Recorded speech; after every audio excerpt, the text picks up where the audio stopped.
Meaning of hard-edged. Hard-edged. Hard-edged. Hard-edged.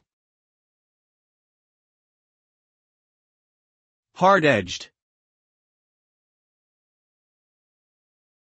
The term hard-edged is often used to describe something that is characterized by a sharp, defined boundary or outline.